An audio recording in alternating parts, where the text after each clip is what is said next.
Good morning, everyone, and welcome to the Diamond Factor Show with Barbara Beckley. Um, Today is my last day as an expert on the show. Life has taken off for me, so unfortunately, well, it's fortunately and unfortunately, I'll miss all of you. I just love Barbara. She's been my number one fan, and the first to promote me. Um, and really step into the light and really step forward and help me out. And I just wanted to thank her so much for this opportunity to be able to speak to you each and every week. She's an amazing human being. Please hook up with her. She's got some social media skills. She understands about connecting your passion to your purpose, and I just really have been gifted this last year to be working with her directly. So having said that, I wanted to use my last show to talk about some of my favorite things in leadership. The first one would be communication. As you know, the bank style that I use, the tool that I use is great for connecting with people's values and actually speaking to them in the values that are important to them. So I wanted to talk a little bit about that, and I wanted to also talk about your unique value proposition. I think that those two things today are the last things that I can give you that I know will make a big impact on what you do. So let's talk about bank communication first. So, like other personality types, typing assessments, they're divided into four categories, four personality types. Now, this assessment is a little different because it's rooted in not psychology, but the science of biology and relationships, right? So it just depends on the values that are important to people. You may, when you're talking to people, you're going to figure out why you're not connecting with them as you normally would, right? And so it's really important. Let me just turn the volume off of my phone here. There we go. It's really important to connect to people's values because otherwise your message isn't being heard and they're not feeling like they're being heard, right? And at the base of everything that we do in our lives, communication is the key, right? If you can be a great communicator, you can go anywhere. There's no limit to how you can skyrocket your business, how much you can learn, how many systems you can put in place or how you can, connect with other human beings, right? So the first personality type I'm going to talk about is the blueprint. The blueprint is, so BANK is an acronym for the four personality types: blueprint, action, nurturing, and knowledge. So let me backtrack there a little bit. So the first one is the blueprint. The blueprint is someone who loves systems and structure. They're all about the processes. They're all about playing by the rules. And if you want a tip about a blueprint, never be late for a meeting. It could cost you the business. I've seen it cost somebody $70,000 worth of business by showing up late for 20 minutes and not letting the person know, right? For them, they feel disrespected, and if you're treating them that way in a meeting, how are you going to treat them when you're actually doing business with them? So make sure you're not late for those meetings with the blueprints. Next, about the blueprint, they're usually very formally dressed, very polished, very business-like. They're usually not smiling in their pictures on Facebook or on LinkedIn in their official, photo. And they're always like professionally dressed, men and women. They also speak. They also love details, right? So the more details they have, the more information they have, the better they're able to run with things. They have this in common with the knowledge personality type, which is one I'm going to talk about. They're very orderly. So, they like everything to be just so. So make sure that, when you come to have a meeting or try to close a blueprint, you've got all your papers and your ducks in a row and everything is organized, because if it's chaos, they're going to think you don't know what you're doing. Right? They also like to speak to the person in charge and know that you've got some experience behind you, right? So having letters behind your name or being, the owner of the company is a big deal to them. So make sure that you've got those accolades as well. The next personality type I'm going to talk about is the action. The action is literally the opposite of the blueprint. They're your movers, your shakers, your millionaire makers. They act like they drink Red Bull for breakfast and they love being treated like VIPs. Okay. They love being seen. They love excitement and opportunity. They love competition and winning. I'm a three-time world champion martial artist. Do you think action is my first code? It is my first code, right? And remember, you're not just one code, you're a little bit of each of the codes, but you're going to be more of one than the other, right? And so those are the traits that come out, and the values that are important to me are different than someone else, right? Actions also love, obviously stepping into action. Like I'll jump off the cliff to see if there's water, whereas the blueprint will be like, I'm not doing that. Right. So so it's just really interesting how different the personality types are. Actions, you want to make sure that you look good. They're the ones who are usually wearing the name brands, Gucci, Versace, all that kind of stuff. I'm an action. I'm not a big name brand person, but I like to dress to bring attention to myself. My hair is done. I'm wearing something that's going to draw attention to me, maybe my watch, my rings, whatever it is, right? Sometimes it can be said that they're a little narcissistic. It's always about me, me, me. But it depends on what their second code is. So my second code is nurturing. So I really care about people. But also, I think, what ties in here is emotional intelligence, right? So, how much empathy do we have? How much compassion for others, right? How much can we see situations from above instead of being in it, but having instead of having some perspective about it, right? So, there's that as well, right? So, as an action, I like to step into things if the opportunity sounds good. And if you also want to close your actions, they're the easiest ones to close. Make it a limited time offer. They have a huge fear of missing out. So they have huge FOMO. So make sure you take advantage of that, right? Let them know there's only 5 left, right? And if you run back to the room, you're going to get the deal, right? They always want a good deal. And you know what? All you got to do is let them know how they're going to make money. They love making money, and how it's going to help. How it's going to further them as well. So they can be seen as a little bit selfish, right? So don't take that in a bad way. It's just their personality type. So, they're probably your easiest ones to close. If it's something flashy and they need it, they're going to go for it. Okay. The next personality type is the nurturing. These are some of my favorite people. They are the sunshine in your life. They are kind, they are loving. They're all about relationships and community. They're all about charity, personal growth. They're all about connecting to others, right? They love creating community in whatever they do. They don't do anything unless it helps people. Their currency necessarily isn't in money, it's in people and it's in relationships. So, though they will sign up for what you're doing, they want to make sure that it's helping in some way.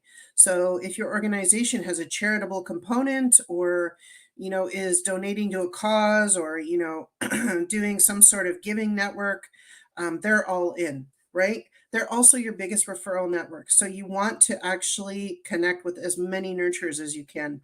They're going to be the ones who step up and help you out no matter what. All they care about is really helping people.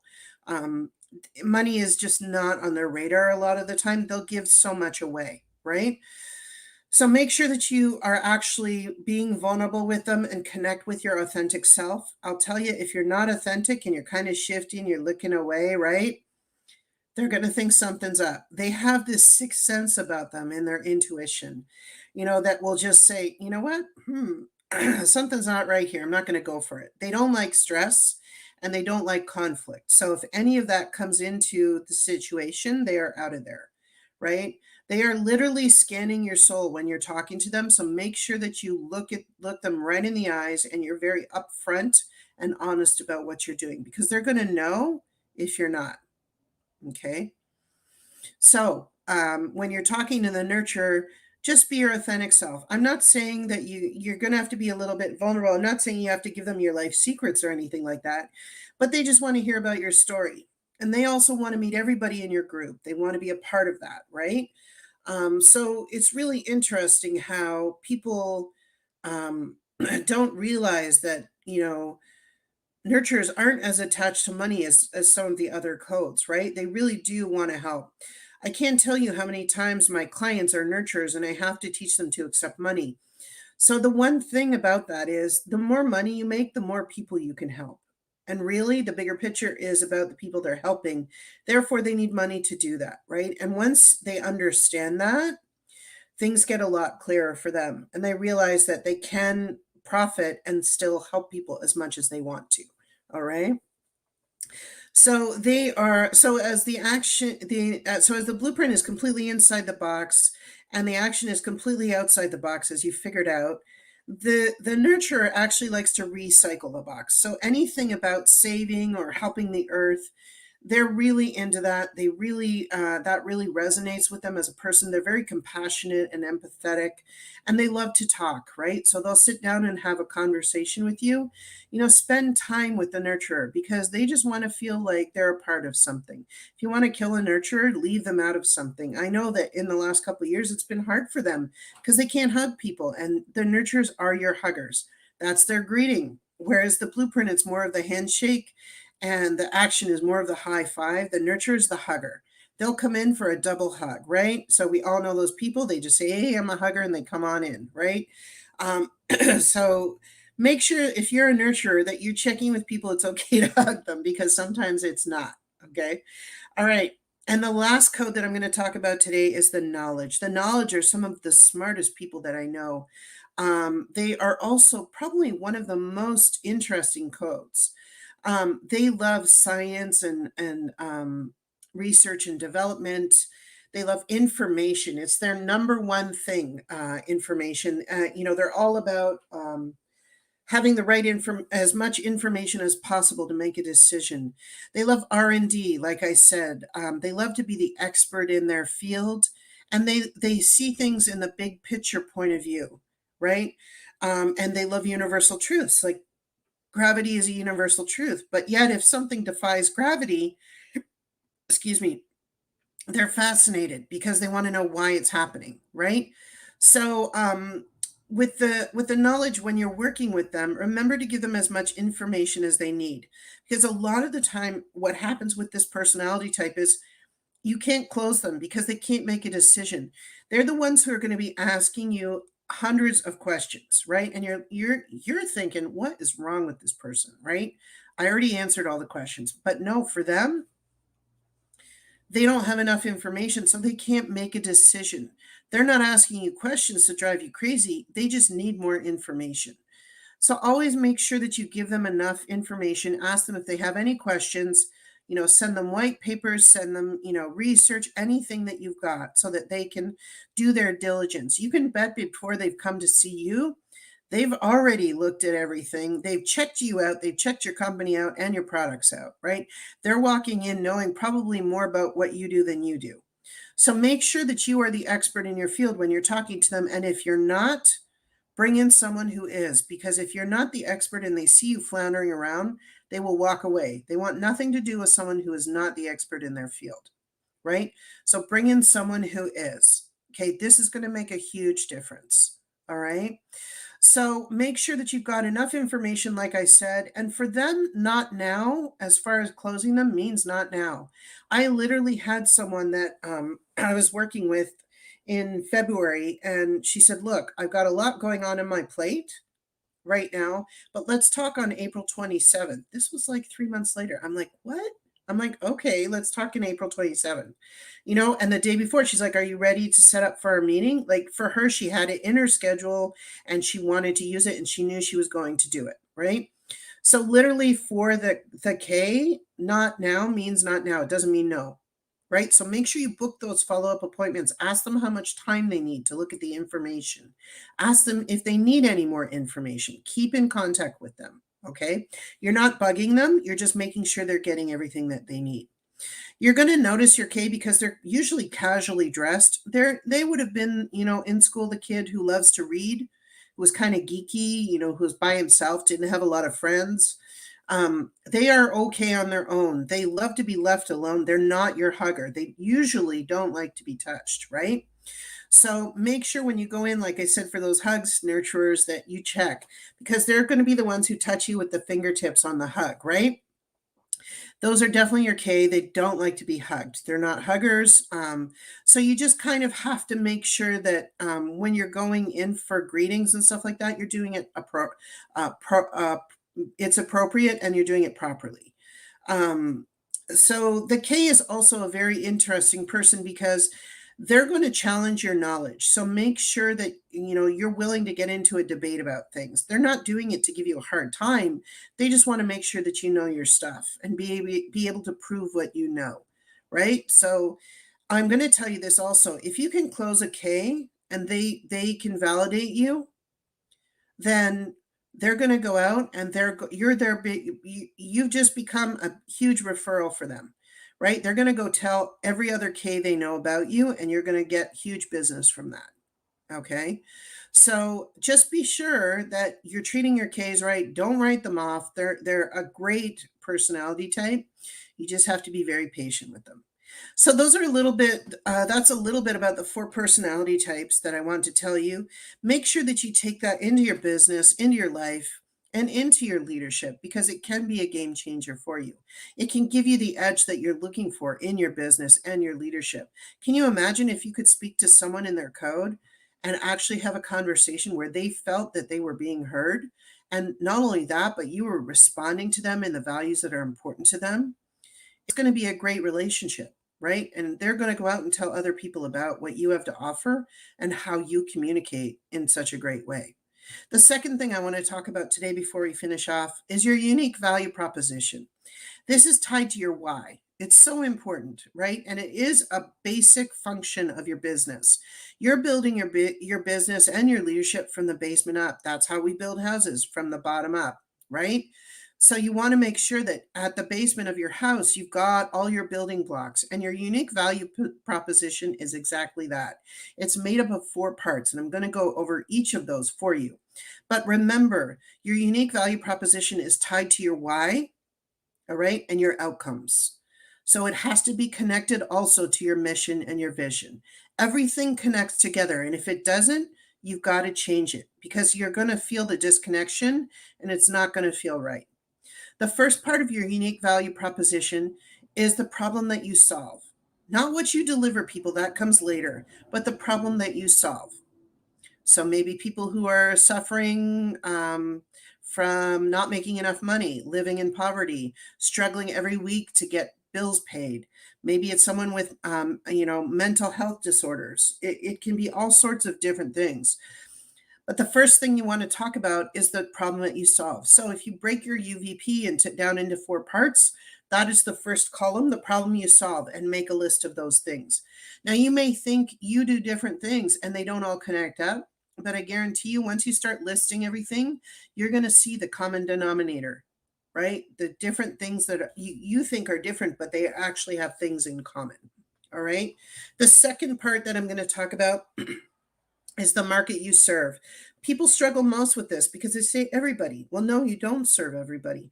And the longer you're in business, the more you're going to notice who you are serving, who your niche is, right? So if you're, helping people with debt relief, it's going to be people who, are over usually a certain age and have accumulated debt. Or maybe it's single mothers with 3 kids. Like, you're going to see this over and over again.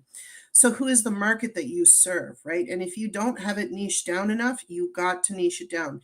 Niching things down doesn't mean you're losing out on business. It means you're honing in on who your business is. All right. So the market you serve is the second part. Make your list. That's your second column. And the third one is the transformation that you deliver. So what do you offer is the end result of what people will get when they work with you, right? What do you change in their lives? What is shifted for them if they use what you give them and they apply it to their lives, right? So that is the third column, and you're going to write that down in the third column. And the fourth column are the benefits of what that transformation is. And usually those are 2 or 3 points. I wouldn't make it any more than that because your UVP should be about 30 seconds. It should be your 30-second intro, and people should be like, wow, that was really great, right? So the benefit of it, maybe you help people to, make the money they desire so they can buy their dream home, go on the vacation of a lifetime, and pay cash for the car that they've had their eye on, right? So those are 3 benefits, right? Or live the life they desire, right? So make a list of the benefits that people get in your 4th column on your sheet. So just to quickly review that, so the UVP is made up of 4 parts. The first one is the problem that you solve. The second is the market that you serve. The third is the transformation that you offer, and the fourth is the benefits of that. It's really important to get clear on this because sometimes we go, floating around saying, "Oh, I do so many different things. I'm not sure how they all connect, blah, blah, blah, blah, blah," right? So it's really important to make sure that you understand why you're doing what you do. Because if it doesn't resonate with you, and Barbara Beckley talks about this, your passion and your purpose, right?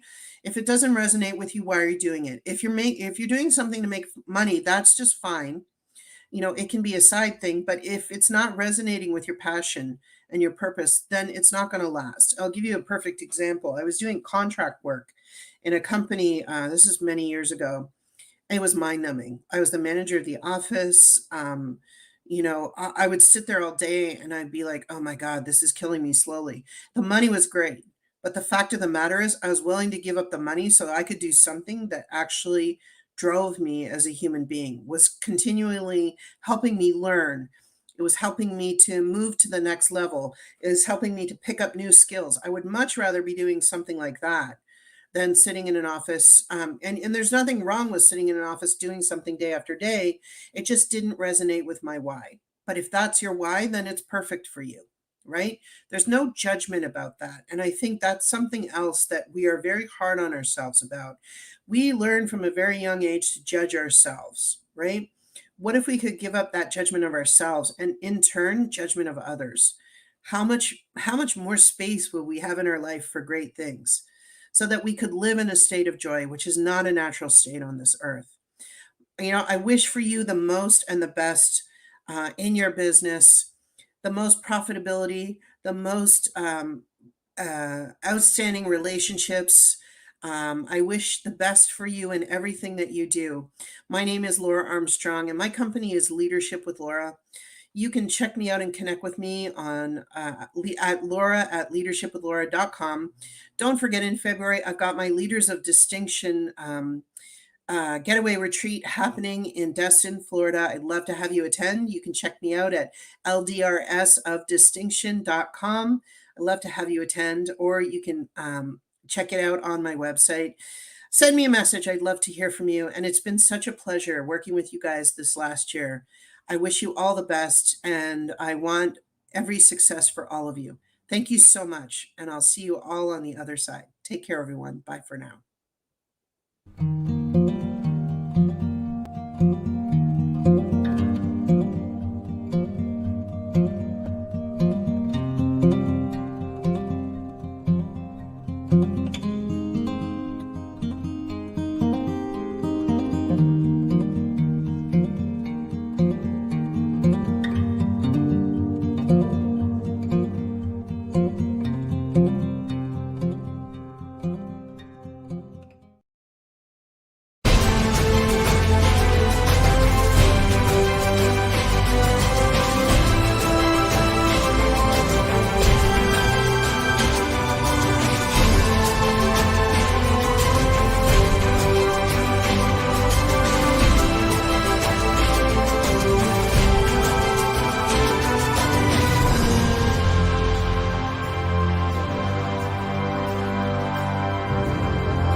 Hello, everybody. How are you doing today?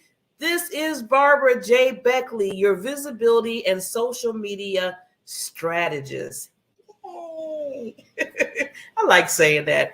Oh, I keep thinking over and over again where I came. We're in a new year right now, a new year. And I'm just so excited to what's to come, not just for just myself, but for all of you out there. To the point where I said, I need to put something together every week to remind people about how they should expand their impact.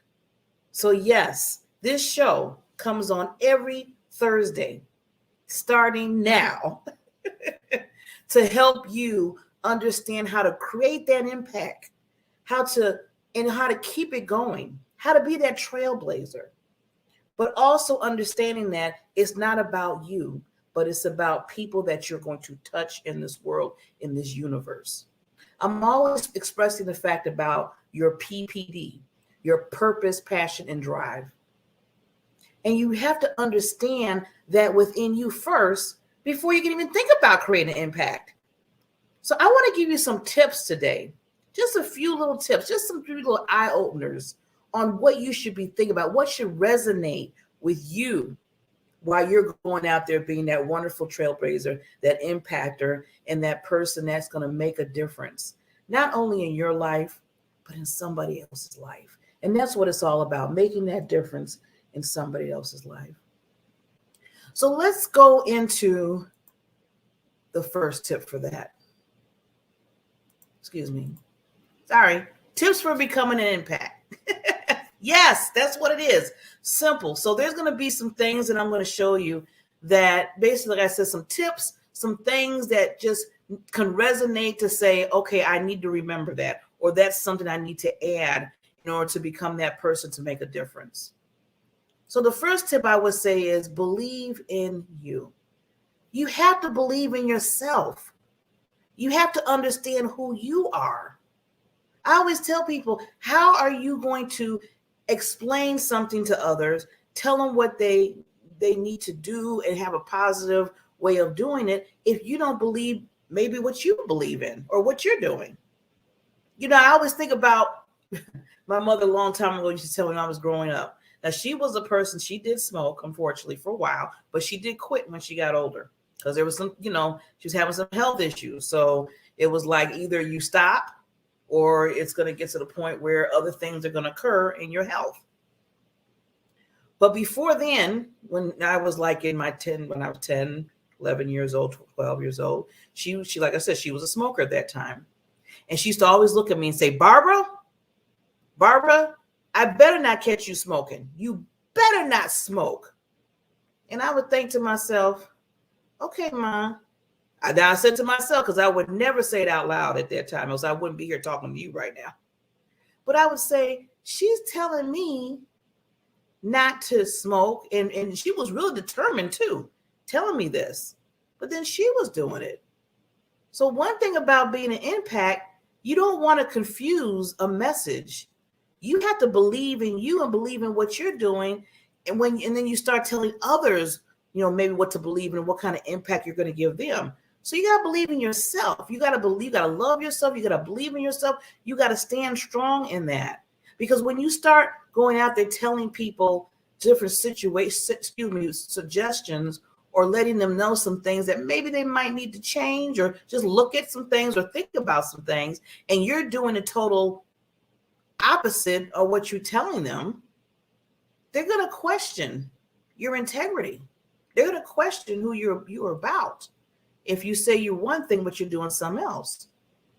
If you're trying to create that long-lasting thought in their mind to make some changes, then we're going to have to make sure we believe in us and make those changes too. So believing in yourself is very important. Then, as I said before, knowing your purpose, knowing what your purpose is in life. What do you do so well that you can close your eyes and you can still do it?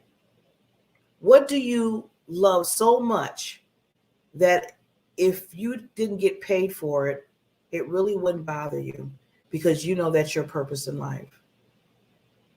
What do you wake up with a smile on your face and saying, wow, I really like working with children, or I really like working with women, or I really like working with couples?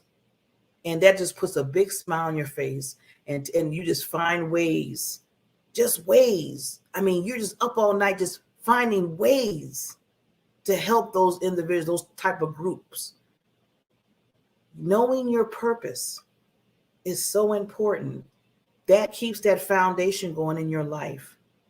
And that keeps you to think about what kind of impact that you want to create with your purpose. So when you're feeling certain days, when you're not feeling it, I know there's a lot of people, some days, if you're that coach, if you're that consultant, if you're that publisher, some days you might not want to get up and be like, now I got to go teach maybe a 45-minute talk or get on a webinar. Or if you are working on your expertise, we are forever learning, then you have to go to a meeting or you have to go to a conference. Like, I don't want to do that right now.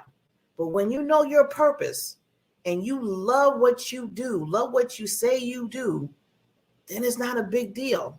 All that goes to the side. It's like, okay, you know what? I might be tired today, but I really want to make sure I understand who I am, go out there and do what I have to do so I can create that impact. So knowing your purpose of what you put here. I always tell people all the time, you were not put on this earth as an accident. You were put on this earth for a reason, for a purpose. We all have our special gifts in us. Even if there's a whole lot of people that are doing the same thing, you are unique than that other person. So knowing your purpose helps you expand and create that impact. The next thing, now this is what I changed up a little bit. Usually people say, well, having that attitude is good. But I put, as you've seen, have an impact attitude. An impact attitude. And what I mean by that is, it's one thing, you can have a good attitude, you can have a positive attitude, you can have a bad attitude. There's different attitudes you can have. But when you're talking about lifting somebody up in their life, being that leader, not just managing or thinking about managing, because there's a difference between manage and leadership, and you want to create that impact, you have to have a mindset or a mind flow. It's funny. I think Barbara Ellis, I'm giving her kudos right now, because we were talking the other day on our platform and we were talking about mindset, how you have the mindset.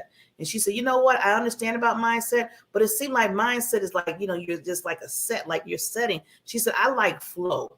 She said, I like a mind flow because the things are flowing in. When you say mindset, it's like you set on that one thing. But when you have a mind flow, you let things come in and you're open to things to be more creative, to be more welcoming. So when I say have an impact attitude of a mindset or mind flow, that means you have to always be thinking of what can you do to create that impact in other people's lives. It's an ongoing thing that happens when you have it in your mind and that attitude you have with it.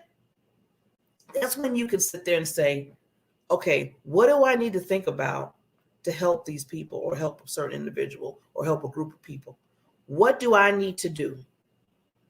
What do I need to do to create an impact? So every time you're thinking of something, you're always thinking of what kind of impact will it have on an individual? And that's good attitude to have, because that's going to separate from having like a bad attitude or something that it's not going to work for somebody. Because if it's going to impact somebody's life, that's very detrimental. That's a very accountability that you would have for that person. Because you have to think about it. If you do something out there and you say something and somebody takes that in and wants to hone it into their life, now your words or what you have done has created that impact in somebody else. And if it's something that's negative or it's going to harm them some kind of way, be it in their mind or physically, then that's going to be on you. That's why it's so important when people talk about I'm a trailblazer, I'm an impactor, I'm a leader and this and that. You have to really think about what you have to bring to that. You have obligations. So you have to make sure that you have an impact attitude all the time. When you get pissed off, you might have to hone that down. There's a way of being pissed off, then there's a way of being angry, then there's a way of being disappointed. But the way how you express yourself is important. Your attitude is very important because that can create an impact for others that create that ripple effect. And you know what? You want to make sure that ripple effect is a good ripple effect that's going to help, not sit there and harm people. So having that impact attitude is important. Then one thing that I tell everybody, and I hone into this because I had this problem 11 years ago. Yes, speak up. Speak up. I don't care. You know how some people say, well, I didn't want to say, this might be a dumb question. I know this is a dumb question.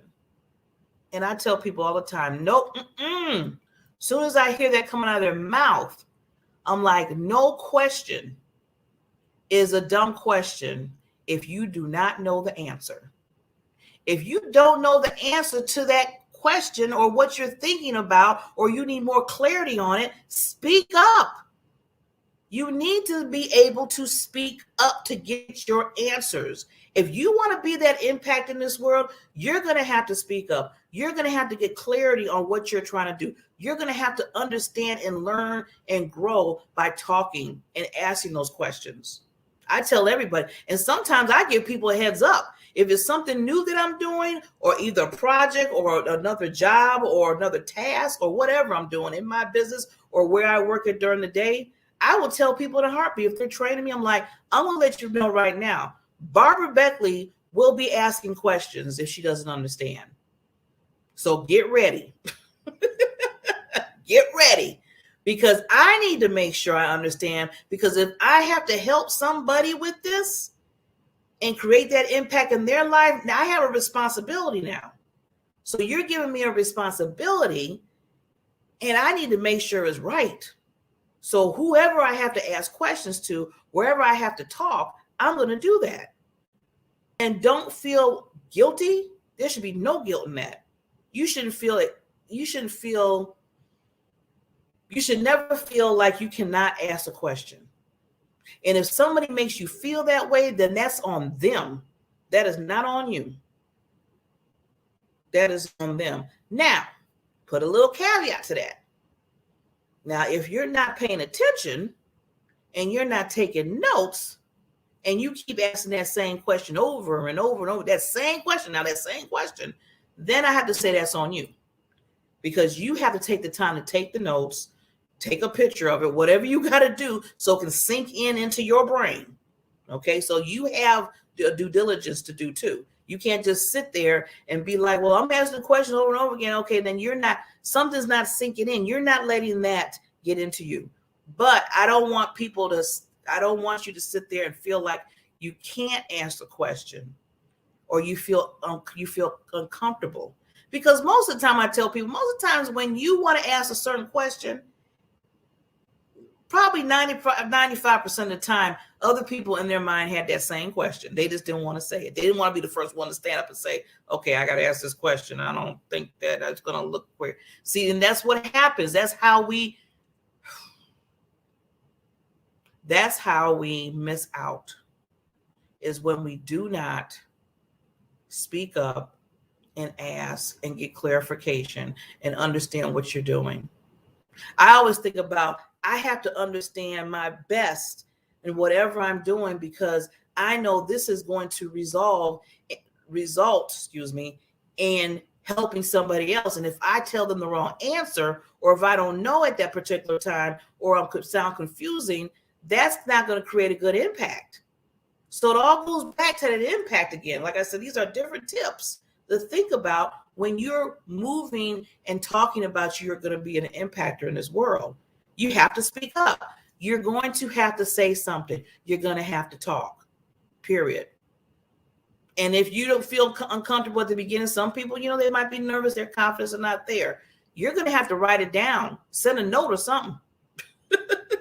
Send something, but you're going to have to speak up. Initiate new ideas. initiate new ideas. If you have an idea, see, one thing about a person as an impactor, they're always thinking ahead. They're always thinking ahead of what needs to be done. They're always trying to make sure that they can think of some ideas that's going to help others get to another step in their life or move them to some results that they're looking for. That's what entrepreneurs do. When you own your own business, or if you're under, like a franchise or something, you are always trying to create new ways to help people. Well, that's what you should be doing. But most of the time, you should be initiating new ideas, new concepts, a new thought process. How can you build certain things? How will things keep or be relatable or relevant? Or what's trending? You know how they said, what's the new trend? What's trending? Prime example. I told you at the beginning, I'm a visibility and a social media strategist.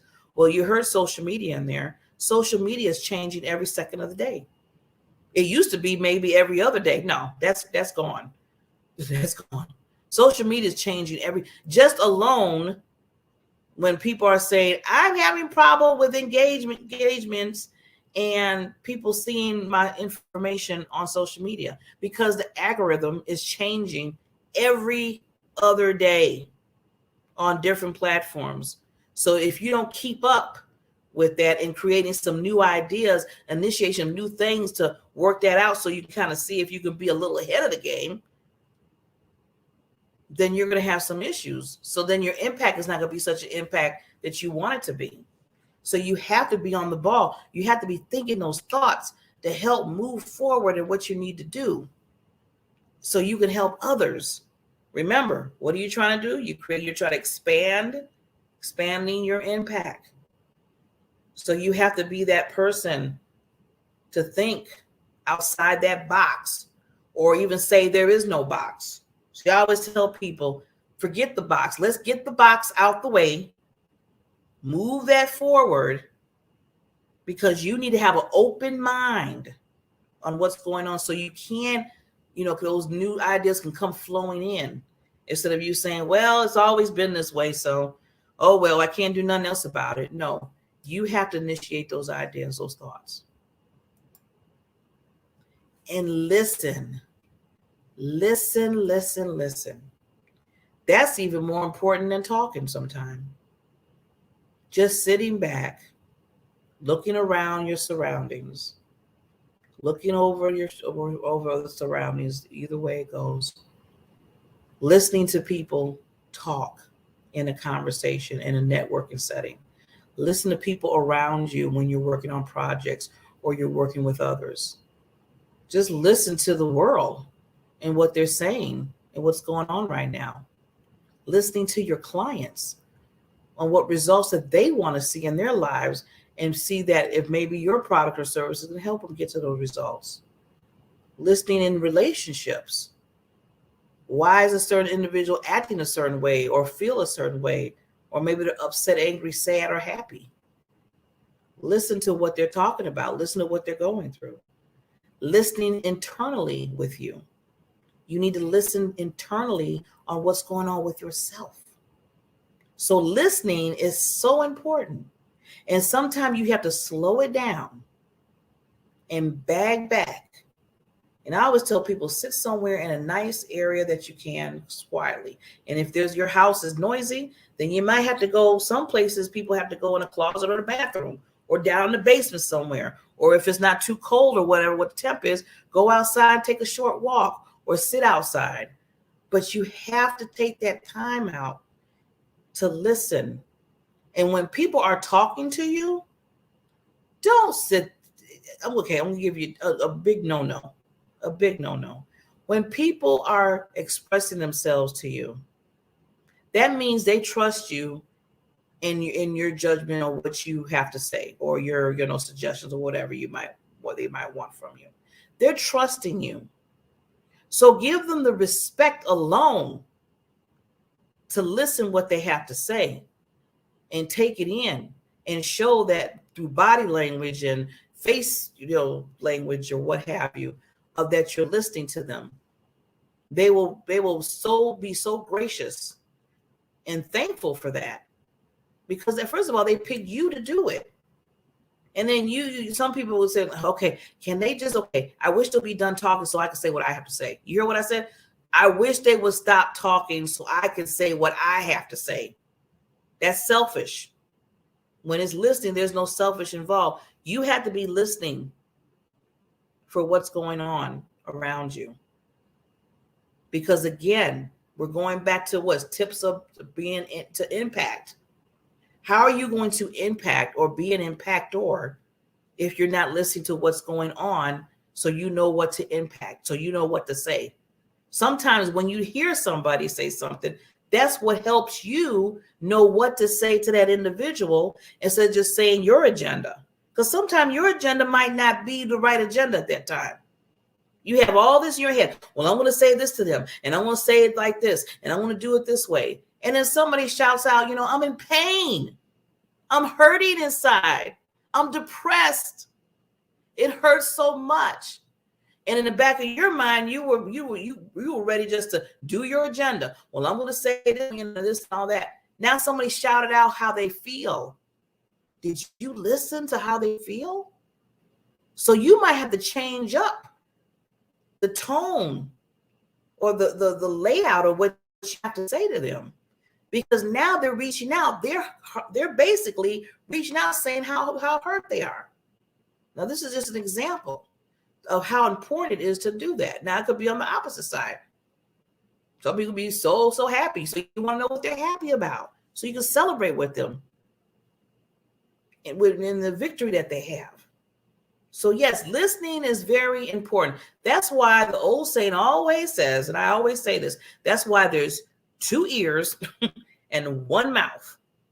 So sometimes you have to shut the mouth. My mother used to say, she used to say, shut your trap. I used to be like, what trap? What's the weird trap? Me as a kid, I would always, that's one thing about it. There would be certain sayings that would say back in the day, and I always be so literary. I'd be like, well, what? Like my mother used to say, well, what? Shut your trap up. Shut your trap up. And I'm sitting there like, okay, where's the trap? And why you want me to shut up? Because I don't see a trap. But she was talking about my mouth. She was talking about my mouth. So that's what we have to do sometimes. Listen. And then when you listen and get the right information and understand what the other people are saying, or individual or group or what have you, then you know how to approach and say what you have to say. That's when you can do the speak up a little bit easier, because now you know what's going on around you. Now you know what you're listening to, or what you listen to, what you have to go from there. So that's the other thing about listening. And then help others. Help others. You talking about you want to be that impact. You're talking about you want to help so many people. I hear it all the time. I just want to help everybody. I just want to help people. I just want everybody to be happy. I just want everybody to just love on each other. I hear that all the time. And in fact, I say it. I say it. And then I had to ask myself, okay, Barbara, you want to help others. You want to help them in their social media. You want to help them with their visibility. What your company is, what you do. Then what are you doing? How are you creating that impact so you can help others? What's your task? What is your plan of action? See, this is what I'm asking myself that. You might have to ask yourself that.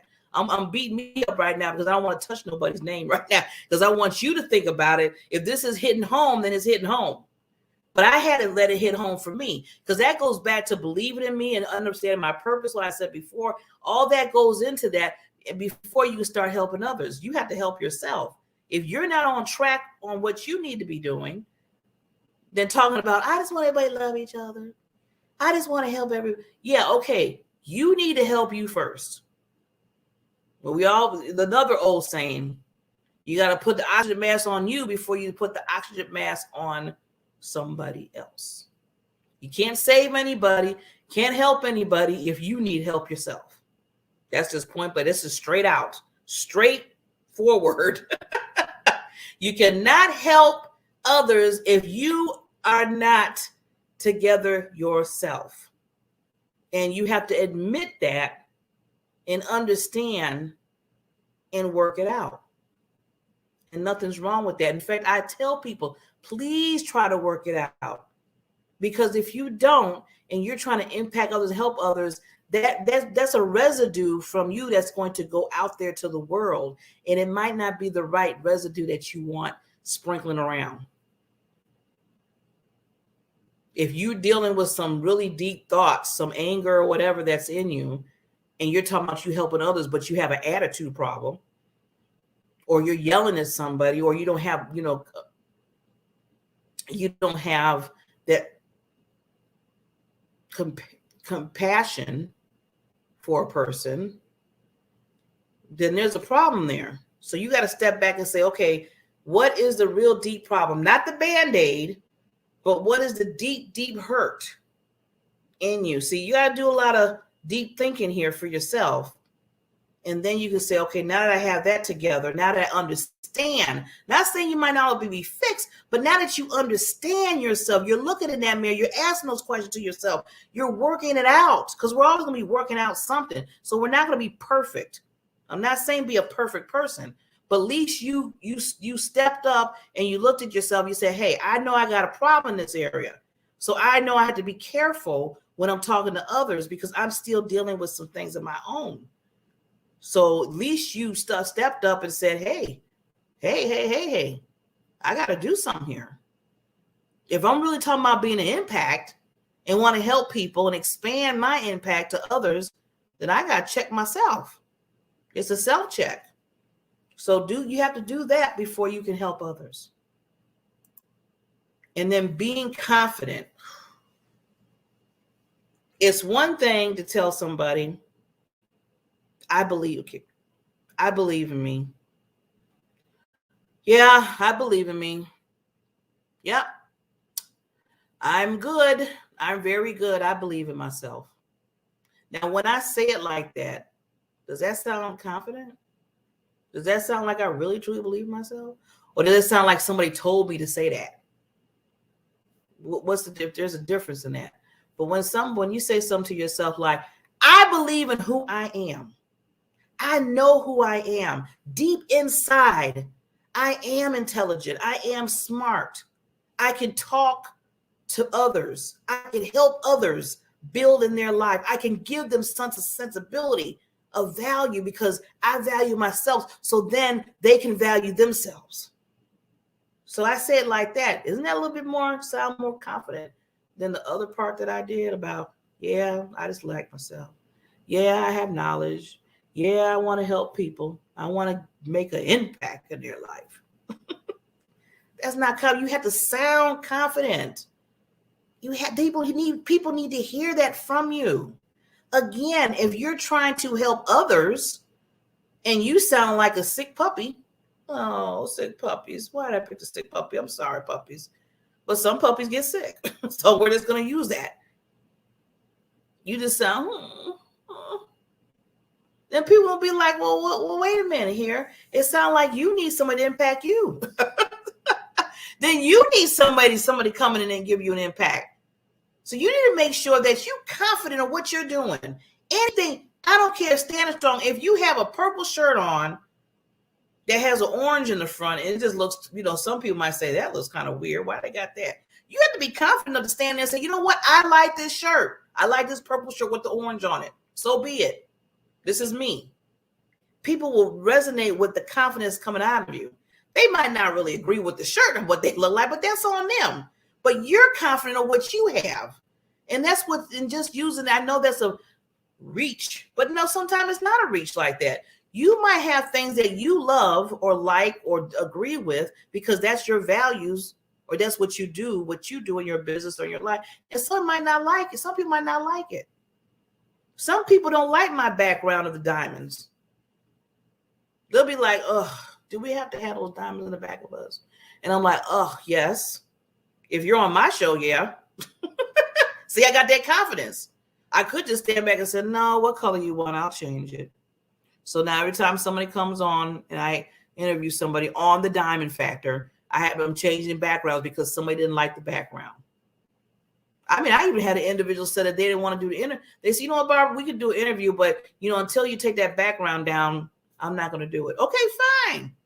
See, again, the old Barbara would have said, okay, let me take it down because I really don't want to lose you as an interviewee. So let me just figure out a way how to do this. I would have figured it out for him. But no, I say I'm confident. This is my brand. You're coming on my show to get interviewed. I'm helping you get visibility, but guess what? This is the brand. This is what it's all about here. So if you don't agree, we're going to agree to disagree, and I'm going to respect that, and and hopefully you respect me, and that's how it goes. So when you build that confidence in you, then that gives you the ability not to always go for everything and things that you don't agree with, because now you're confident in yourself. And I'm not being nasty with it, but just show that, hey, I believe, going back to you believe in yourself, I'm confident enough in me to stand strong in what I'm doing. And that's what it's just all about. And then open to learning. Open to learning. We have to always, and I mean this, we have to always be open to learn and grow in what we do. I always tell people I will never get tired of learning until God sends me home, until I transition from this earth, from this universe. I will be forever learning and growing through other people, through books, through the news, TV, through webinars, workshops, through films, anything that's out there that you can learn from, through Google University, YouTube University, whatever you want to call it. But I'm going to be forever learning, forever searching, because one thing about it, the thing about that is that you need to keep your mind going. You want to keep your mind active and always thinking of different ways to do things, being creative. Remember, I said having those new ideas, initiating those new ideas, I said earlier. And also, if you do have your business or you work for somebody or whatever, it doesn't matter. You want to make sure that you're creating that intelligence in you, that wisdom in you. So always be open to learning. I learn from everybody. I learn from people that I really don't agree with, and I learn from people that I do agree with. I always say, you know what? We don't agree with that. But I hear what you're saying. See, that's when you see, you see how all this is coming back with all the tips for impact? I'm listening to what they're saying. So I'm being open. Now it's up to me to take it, either use it for my being, it helps, or to say I'm going to put that on the shelf, or it might not even go on the shelf. It might just be thrown away because it's like totally off of what I'm saying. But what I did is I gave the opportunity to listen to what they had to say. And that's sometimes what we miss out on. See, if you kind of you might miss out on people giving you something or telling you something that could be good for you in the long run. And I mean good for you, like warnings. See, sometimes when I hear people that are not saying the right thing, that's a warning to me. I'm glad that they said, because now they gave me a heads up of what not to do, So always be open to learning. You want to make sure you're doing that. So expanding your impact, I will be coming on every Thursday moving forward. This is one of the new platforms under the Diamond Factor experience. And I'll be coming with tips. I'll be coming with different ways, ideas regarding creating an impact, regarding concerning your visibility, increasing your visibility in certain areas. That's going to fall a lot of different topics. I'm going to talk about some things regarding social media. So there's going to be a lot of value. Let's just say I'm just going to bring you some value to you, bring you some value to help you. I'm going to be an impact for you to move forward. So that's what I want to do. And all those tips that I said, and just to say real quick, all those tips that I gave you, from believing in you, knowing your purpose, having that impact attitude, speaking up, speaking up, initiating new ideas, listening. You listen, helping others, being confident in what you're saying, and being open to listening. You have to be open to listening. So with that said, I want everybody to always know how important you are and that you have a special gift in you and you have to nurture that gift. It's there, but a lot of times you have to nurture it. I'm not where I was 10 years ago. I'm a different person. We all should be forever, like I said, learning and growing. But you're always going to have that special gift in you, but you just want to keep nurturing it every single day so you can expand your impact. You have a wonderful